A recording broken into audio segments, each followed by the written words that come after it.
আসসালামু আলাইকুম ওয়া রাহমাতুল্লাহ। সহিহুল মিশকাত হাদিস নম্বর 4600। আল্লাহ তাআলা যখন আকাশমণ্ডলীতে কোনো ফয়সালা করেন তখন ফেরেশতারা তার নির্দেশের আওয়াজ শুনে ভীত হন। হাদিসে আরও এসেছে যে সেই আওয়াজটি এমন যেন মসৃণ পাথরের ওপর লোহার শিকল টেনে নিয়ে যাওয়া হচ্ছে।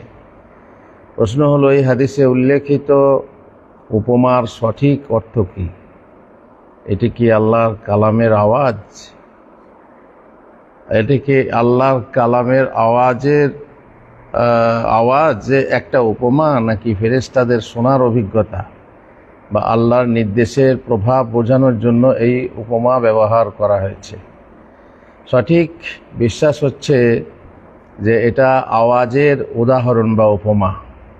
আল্লাহর কালামের আওয়াজের উদাহরণ, তার শব্দ হয়, ফেরেশতারা শোনেন যেন কোনো মসৃণ পাথরের উপর লোহার শিকল টেনে নিয়ে যাওয়া হচ্ছে।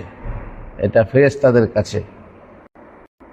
আর ওহির আওয়াজ, যেখানে আল্লাহ তাআলার ওহী হয় রাসূলুল্লাহ সাল্লাল্লাহু আলাইহি সাল্লামের উপরে, সেখানে বলা হয়েছে যে ঘণ্টার আওয়াজের মতো বা ঘণ্টির আওয়াজের মতো। সেটা হচ্ছে রাসূলুল্লাহ সাল্লাল্লাহু আলাইহি সাল্লাম যখন শোনেন আর সেই সময় তার উপরে ওহী অবতীর্ণ হয় এবং সেটা তার জন্য খুব ভারী ওহী হয়। এই হচ্ছে দুই প্রকার আওয়াজের উদাহরণ।